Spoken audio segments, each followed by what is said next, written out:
ऐसी 5 चीज़ें जो आपको लगता है एसेट्स है पर होती लायबिलिटी है। तो चलो स्टार्ट करते हैं विद नंबर 5। नंबर 5 पे आ जाता है प्राइमरी होम, मतलब आपका घर। वैसे होना तो ये एक एसेट्स चाहिए था, बट ये है लायबिलिटी, क्योंकि एसेट सिर्फ लैंड होती है, होम उसके ऊपर बनाया गया घर सिर्फ एक लायबिलिटी होता है। Number 4 gold jewellery. हाँ, गोल्ड ज्वेलरी भी एक लायबिलिटी है। और ऐसा क्यों?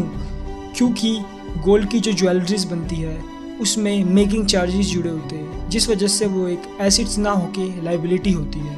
हाँ, गोल्ड एक एसेट हो सकता है, लेकिन ज्वेलरीज नहीं, वो एक लायबिलिटी होती है। Number 3 insurance.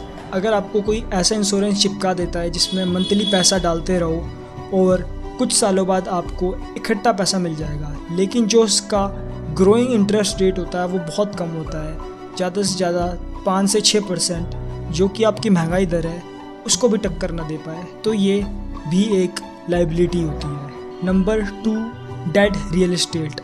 आप कभी ज़मीन खरीदते हो मेन रोड से 30-40 किलोमीटर अंदर, सोचते हो कि इसका price may be in future कभी बढ़ जाएगा अगर यहाँ पर रोड निकली तो, लेकिन वो रोड अगर कभी नहीं निकली तो आपके साल के 4 से 5% रिटर्न ऐसे ही चले जाते हैं। और अगर वो बिल्कुल नहीं बढ़ रही तब तो 10 से 15% रिटर्न वो ज़मीन आपके ऐसे ही खा जाती है, जो कि सबसे बड़ी लायबिलिटी है, क्योंकि वो आपके पैसे बढ़ा तो नहीं रही लेकिन आपका इंटरेस्ट खा भी रही है, यानी आपके पैसों की कीमत इनडायरेक्टली बोली जाए तो कम कर रही है। नंबर 1 वैसे तो ये बहुत सेंसिटिव है, जिसे बोला जाएगा हाई कॉस्ट डिग्रीज। अगर आपके पास डिग्री है लेकिन आप उसका कुछ यूज़ नहीं कर पा रहे तो वो मेरे ख्याल से बहुत बड़ी लायबिलिटी है।